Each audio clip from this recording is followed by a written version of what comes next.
করে ভোট পাই 50 লাখ কিন্তু ভোট, আরো 100 আসনে যদি 20,000 করে ভোট পাই 20 লাখ ভোট, 70 লাখ ভোট, আরো 100 আসনে যদি 10,000 করে ভোট পাই 10 লাখ ভোট, 80 লাখ ভোট, তাহলে ইজিলি আমরা 80 লাখ থেকে একেবারে কম ধরলাম, 80 লাখ থেকে 1 কোটি ভোট যদি আমরা পাই, জাতীয় সংসদের ভোট হচ্ছে 12,76,00,000, সেখানে যদি 80% ভোট কাস্টিং দেখি 10 কোটি সামথিং ভোট কাস্ট হবে, তাহলে 1 কোটি ভোট পেলে প্রায় আমাদের আপনার 12-13 জন সংসদ সদস্য প্রার্থী উচ্চ কক্ষে কিন্তু আমাদের প্রতিনিধিত্ব থাকতে পারবে। তাই আমরা গণ অধিকার পরিষদ আগামী নির্বাচনে এই নিম্ন কক্ষে প্রার্থীর পাশাপাশি 300 আসনেই প্রার্থী দেওয়ার সিদ্ধান্ত নিয়েছি। আমরা দেশবাসীর সমর্থন চাই এবং গণ অধিকার পরিষদের যে রাজনৈতিক অঙ্গীকার 2021 সালে যেটা জাতির সামনে আমরা উপস্থাপন করেছিলাম, সংসদ একটি ভারসাম্যপূর্ণ সংসদের জন্য উচ্চকক্ষ নিম্নকক্ষ, উচ্চকক্ষে পিয়ার, প্রধানমন্ত্রী রাষ্ট্রপতির ক্ষমতার ভারসাম্য আনায়ন, 2 বারের বেশি যেন কেউ প্রধানমন্ত্রী না থাকতে পারে, এই সমস্ত বিধানগুলো আজকে বাস্তবায়ন হচ্ছে। এটি আমাদের জন্য আনন্দের।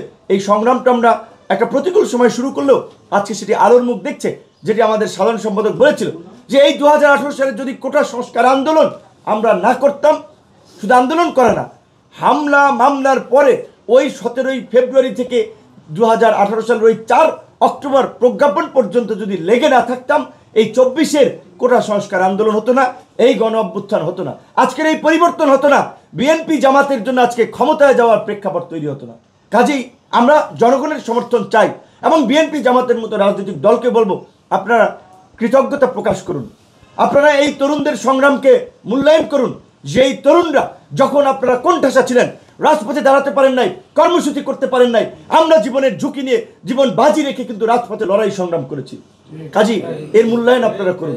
আপনারা অবমূল্যায়ন করলে ভবিষ্যতে কিন্তু দেশের মানুষ সব কিছু দেখবে, তার বিচার কিন্তু জনগণ করবে। এবং আগের মতো ওই কেন্দ্র দখল করে দিনের ভোট রাতে করে নির্বাচনে কেউ জনপ্রতিনিধি হবে সেই বিধান নাই। কাজেই সরকারি কর্মকর্তা কর্মচারী যারা নির্বাচনে দায়িত্ব পালন করবেন, আমরা পরিষ্কারভাবে বলতে চাই, এখন থেকে আপনাদের আচরণ যেন নিরপেক্ষ হয়।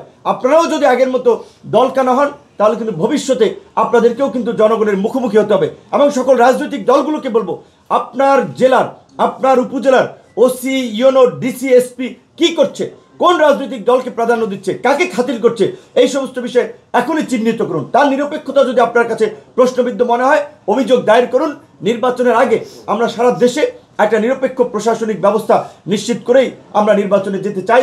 সর্বশেষ সকল রাজনৈতিক দলের প্রতি এটি আমাদের আহ্বান থাকবে, যে কোনো বিনিময় মূল্যে, যে কোনো পরিস্থিতিতে ফেব্রুয়ারিতে এবং ফেব্রুয়ারির প্রথমার্ধে জাতীয় নির্বাচন হতে হবে।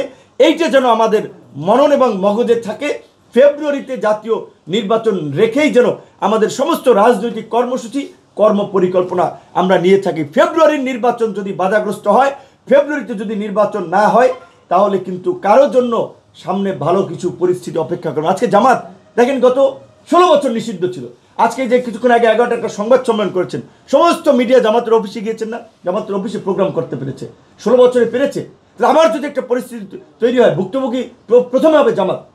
তারপরে এই যে আমরা ছাত্র, এই তরুণরা যারা এই গণ অভ্যুত্থানের নেতৃত্ব দিয়েছি, আপনারা জানেন রাজনৈতিক দল কোনো নেতৃত্ব দেয়নি, আন্দোলন সংগ্রামের নেতৃত্ব দিয়েছে তরুণরা। তারপরে বিএনপি, আজকে বিএনপি ক্ষমতায় না থেকেও কিন্তু ক্ষমতার কাছাকাছি সুযোগ সুবিধা ভোগ করছে।